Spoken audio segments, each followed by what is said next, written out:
There is a record you have heard 1,000 times. Abbey Road. That crossing. That medley on side 2. And the whole time they were making it. The whole time.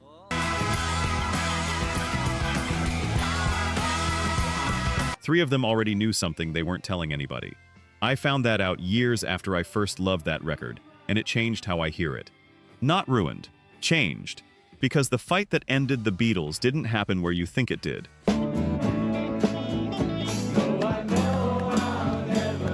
It didn't happen on a stage or in a studio. It happened in meeting rooms, in solicitors' letters, in share purchases nobody announced. 10 moments. Almost none of them public at the time.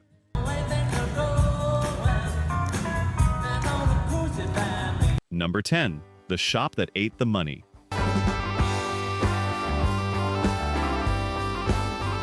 The first Beatles battle wasn't about music at all. It was about a clothing shop on Baker Street.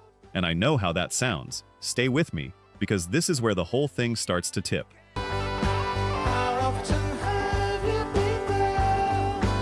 December 7th, 1967. The Apple Boutique opens in Marylebone. The idea was beautiful in a way that only 1967 could produce. A shop where everything was for sale, run on instinct, staffed by friends.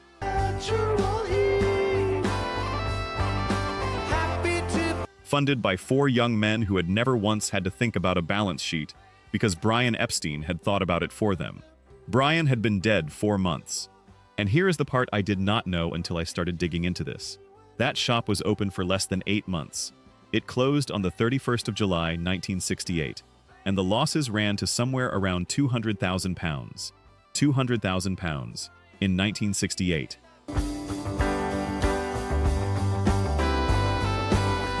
And when it closed, they didn't hold a clearance sale. They gave the stock away. Paul put out a statement about coming in through the tradesman's entrance and leaving by the front door, and honestly, I love that line. It is such a Paul thing to say. It is generous and romantic and completely, catastrophically expensive. But Apple Corps wasn't just a boutique. It was a record label, a films division, an electronics arm, an open door on Savile Row where anybody with a tape could walk in.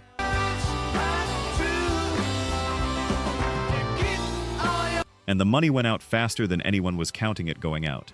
Within a year, John was saying out loud that if they didn't do something, Apple would be broke inside 6 months.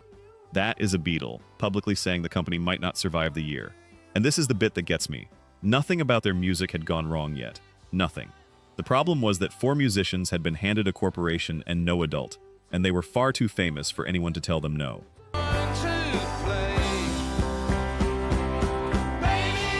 Number 9. The drummer left and nobody told you. I want to tell you something about a song you have definitely danced to. Back in the U.S.S.R. That is not Ringo Starr playing drums on it.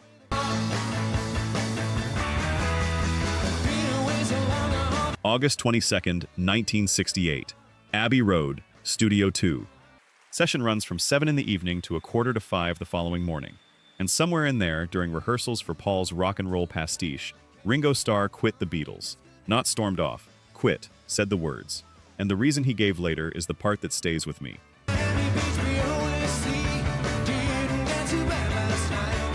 He said he felt he wasn't playing well, and he felt the other 3 were happy and he was the outsider. He went to see John about it, and then he went to see Paul. That is not a drummer having a tantrum. That is a man saying he thinks his friends don't need him. What did the other 3 do? They finished the song. Paul went on the drums. George took lead. John played bass. The rest of the world got back in the U.S.S.R.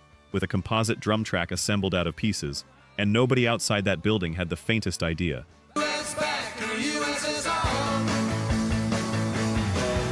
He was gone 13 days. He came back on the 3rd of September. And when he walked into Studio 2, the room had been covered in flowers. There was a welcome back sign on his kit. Mal Evans and George had done it, and I know you just felt something there. I did too, because that is genuinely lovely, and it is also 4 grown men who could decorate a room but could not have a conversation.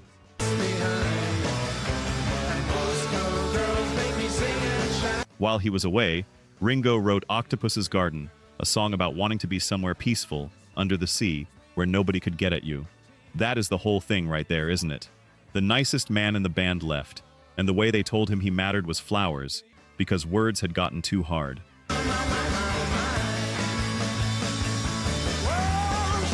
Let's look at the numbers. Only 9% of you are actually subscribed. Honestly, that's tough to see.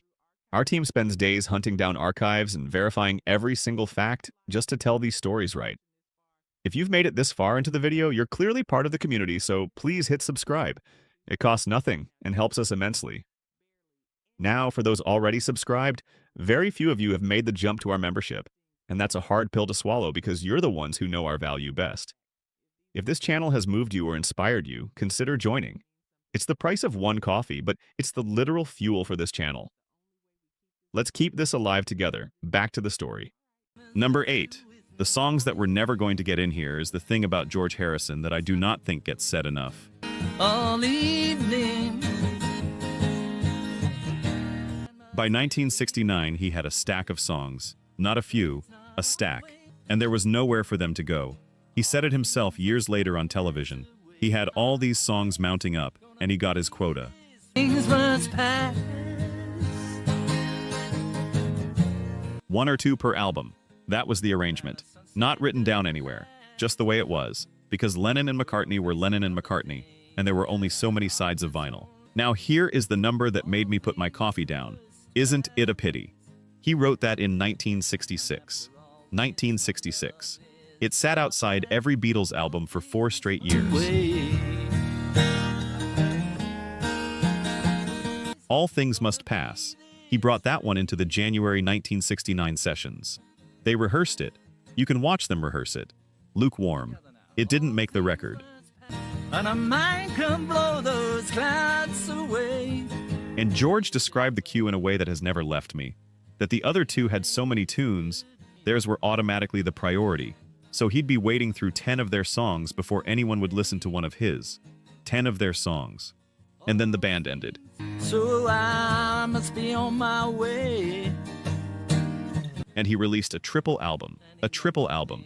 3 records of material that had been sitting in a drawer, and it went to #1 in Britain and America both. And I know you know this feeling. Not the album, the other bit. And it's not always gonna be this way. Having something you know is good, and being in a room where you can't get anyone to look up. The battle in entry 8 was never loud. Nobody shouted. That is exactly what made it lethal. It went on for years and it never once looked like a fight. And the next one? He finally stopped waiting. Mid-sentence, basically.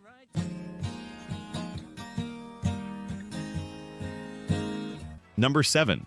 See You Round the Clubs, January 10th, 1969.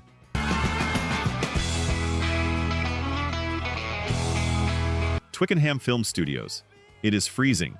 It is a film soundstage, and not a recording studio. And they have to start work in the morning like ordinary people, which for the Beatles was practically a human rights violation.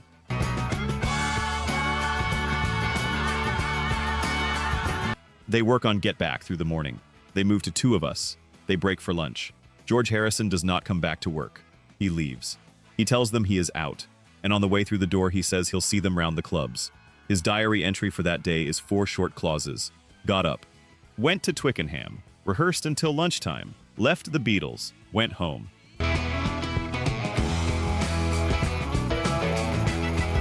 And this is the part I did not expect. They kept filming. They kept playing. John suggested, apparently seriously, that they get Eric Clapton in. That is your bandmate of nearly 10 years, who joined when he was 15 years old.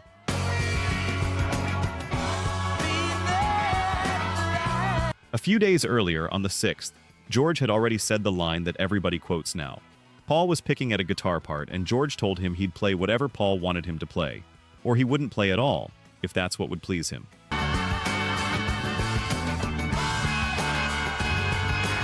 Read that again. That is not anger. That is somebody who has stopped expecting to be heard. He drove home to U.S.S.R. And that same day he wrote Wah Wah, a song about the noise and the headache of the whole thing. It became the first track recorded for All Things Must Pass.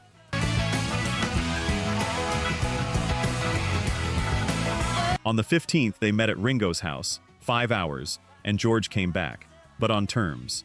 No live audience the way Paul had been dreaming about. Get out of Twickenham. And they did.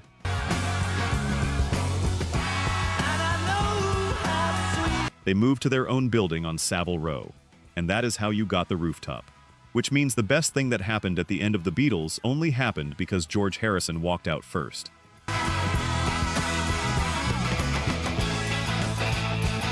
Number 6. The Bed in Studio 2. I want to be careful here because this one has been told badly for 50-odd years, and I'm not interested in telling it badly. Well, you know, John, just like... July 1st, 1969. John and Yoko are in Scotland with Julian and Kyoko, and they crash the car. John is hospitalized for days. Yoko injures her back. There are stitches, there are cuts. It is genuinely frightening, and John will not be separated from her. So when the Abbey Road sessions resume, he has a bed delivered to Abbey Road Studios. An actual double bed, carried in by men in brown coats, made up with sheets and pillows, put on the floor of the room where the Beatles made records.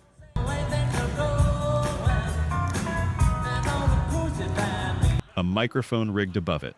Jeff Emmerich, who had been in studios for years and thought he had seen everything, wrote that jaws dropped, that the other three were gobsmacked. And the engineers said afterwards that the bed wasn't even the hard part, it was the stream of visitors that came with it.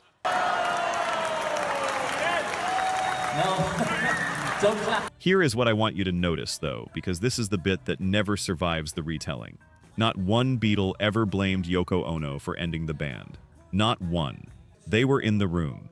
They knew that by 1969, George could barely tolerate Paul. They knew Paul and John had been at each other for a year. They knew about Clyde. They knew about the walkouts. Anyway, here's a song for Paul's wife, who's never here.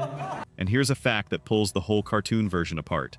April 14th, 1969, John turns up at Paul's house in St. John's Wood with a brand new song, wanting it cut that night. It's the Ballad of John and Yoko. Paul is worried about the religious line getting them in trouble again, and then he goes and helps him record it anyway. Just the two of them. Paul on drums, on bass, on piano. A song about John and Yoko's honeymoon, recorded by John and Paul alone, at the exact moment they are supposedly at war.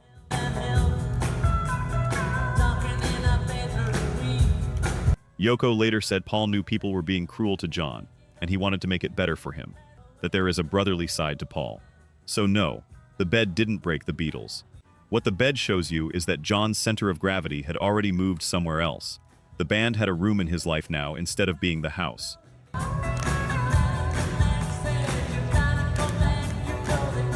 Number 5, 3 Against 1.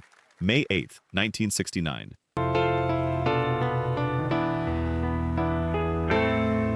There is a photograph of all 4 Beatles with a man named Alan Clyde, arranged to look like a contract signing, a show of unity. Paul McCartney never signed it. Rewind. Apple is bleeding. They need somebody to run the business, and the band splits over who. Paul wants Lee Eastman, his future father-in-law, and John Eastman, Lee's son. John, George, and Ringo do not want the man whose family Paul is marrying into holding the purse. January 28, 1969. A meeting at the Dorchester Hotel. John Lennon appoints Alan Clyde as his personal advisor on the spot. On the spot.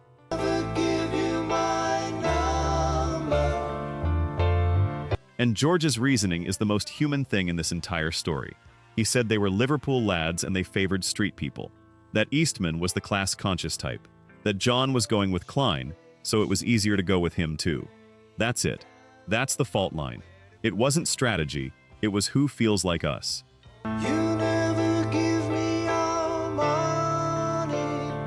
Clyde was not a fraud, and I want to be fair to him, because the caricature is lazy. He had renegotiated the Rolling Stones deal with Decca. He came in and got the Beatles a U.S. royalty rate that went from 17.5% to 25%. He clawed back unpaid royalties that had been quietly accumulating since the early 60s. Paul himself later admitted the deals were good. But to fix Apple, Clyde had to be brutal with Apple, and that meant sacking people in a company built out of friends.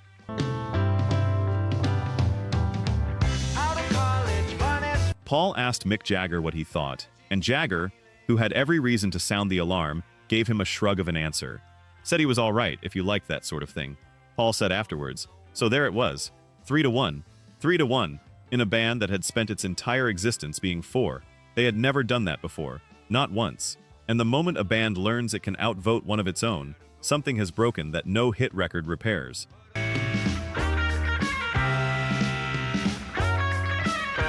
Number 4. The day they lost their own songs. Northern songs.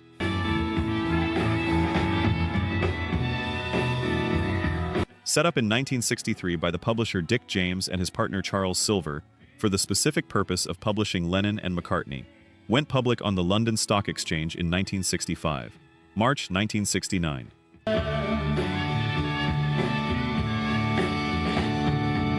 James and Silver sell their stake to Lou Grade's ATV for just over £1.5 million. They do not tell John, they do not tell Paul, they do not offer them the chance to buy. The story is that John found out from a newspaper. On his honeymoon, in Amsterdam, he read that the company holding his songs had been sold, in the paper, like weather.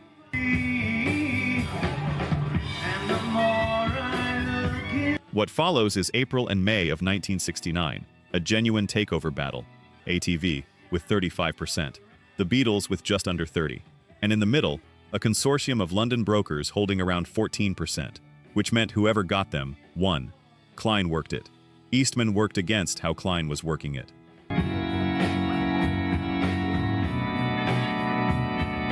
And in the middle of that, John discovered something that I think hurt more than the money. Paul had been quietly buying extra shares in Northern Songs on his own. They were not equal partners in their own publishing company anymore, and John had not been told. He was, by every account, furious. And then it ended in the most boring way imaginable.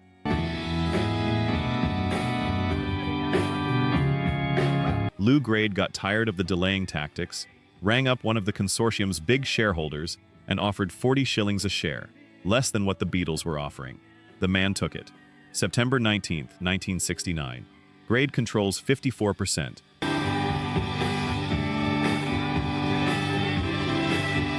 It's over. Lennon and McCartney sold their remaining shares that October, and they were still contractually obliged to keep feeding songs to a company they no longer had any say in. They wrote the most valuable catalog in popular music, and they lost it over a phone call and a couple of shillings a share.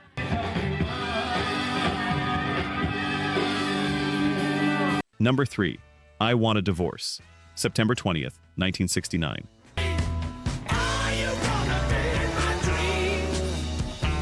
Apple headquarters, 3 Savile Row, the same building they'd played on the roof of 8 months earlier. The meeting is supposed to be good news. Clyde has landed the improved royalty deal with EMI and Capital. There are papers to sign, John signs, Paul signs, Ringo signs. George isn't there, and then Paul starts talking about the future, about the band getting back to small venues, about what they do next.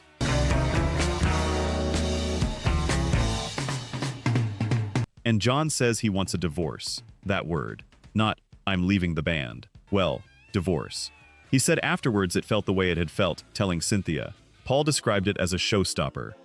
Their jaws dropped, he said, and they signed the new deal in a daze. On the way out, John said something to Yoko about it being just the two of them now.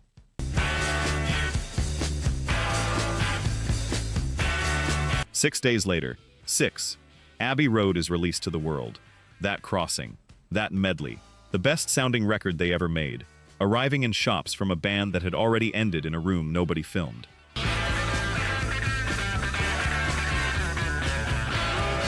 And here is the detail that I find almost unbearable. Clyde asked them to keep it quiet. They were mid-negotiation, and if the news got out, the leverage vanished, so they kept it secret for months. Paul said later that they all knew it was the end, and they had to pretend, and they couldn't just walk away.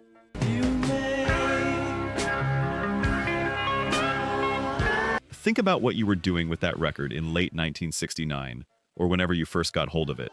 Think about how it sounded coming out of your speakers. Every second you were listening, 4 men were sitting in London holding the biggest secret in music, and none of them could tell anybody.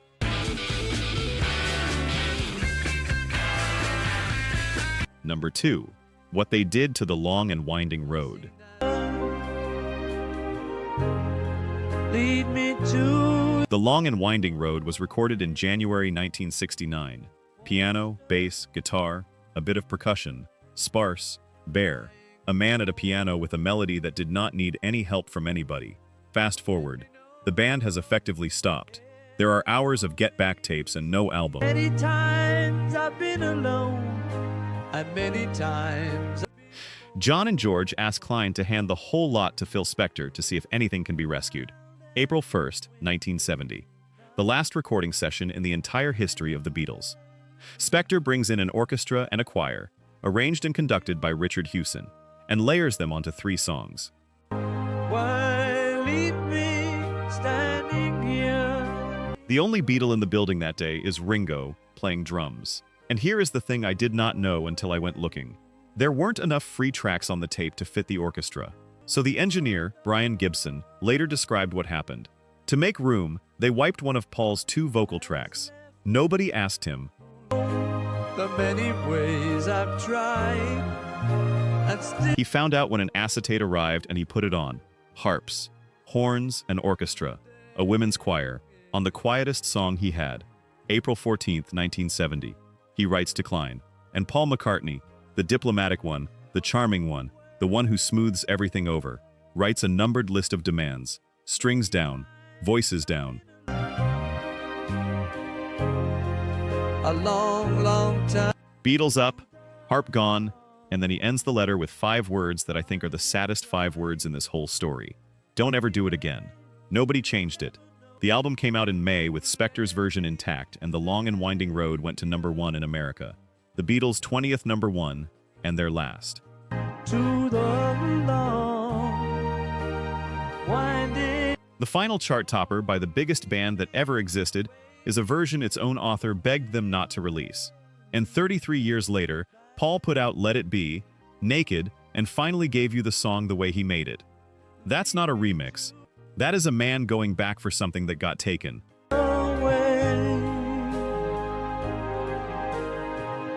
Number 1. The Man Who Sued His Best Friends. December 31st, 1970.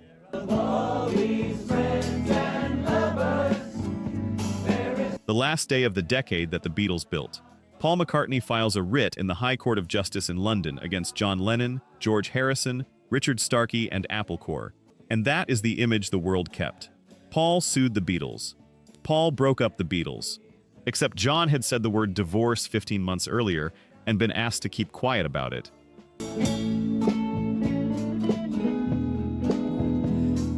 And in April 1970, when Paul put out his solo record, the press release attached to it, a question and answer sheet written by Peter Brown at Apple, got read by a Daily Mirror journalist and turned into a front page. Paul is quitting the Beatles. He answered a questionnaire and got handed the demolition of the most loved band on Earth.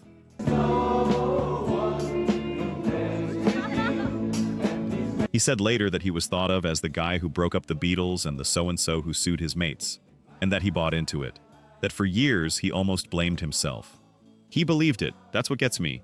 He believed the thing about himself.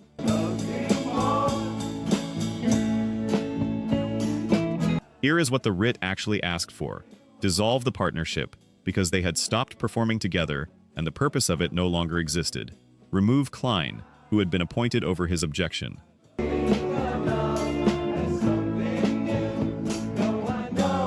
And appoint a receiver, because in 4 years of partnership, Paul had never once been given audited accounts. Never once. 4 years. He agonized over it the whole summer of 1970.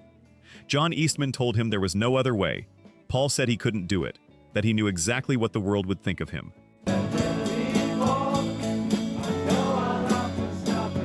March 12, 1971.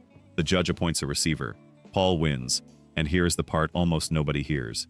He said years later that suing was the only way to save it, that if he hadn't, all of it would have ended up belonging to Alan Klein, the catalog, Apple, the tapes.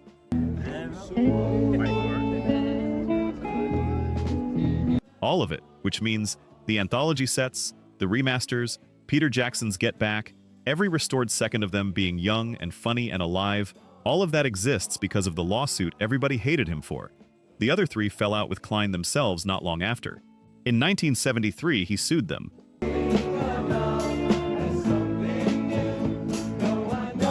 John eventually said, on television, that Paul might have been right. But before that came 1971. Paul put a couple of digs at John on Ram. John answered with, How Do You Sleep? A song so cutting that Ringo, in the room while they cut it, told him that was enough. There was a postcard in early copies of Imagine of John holding a pig by the ears, mocking Paul's album cover.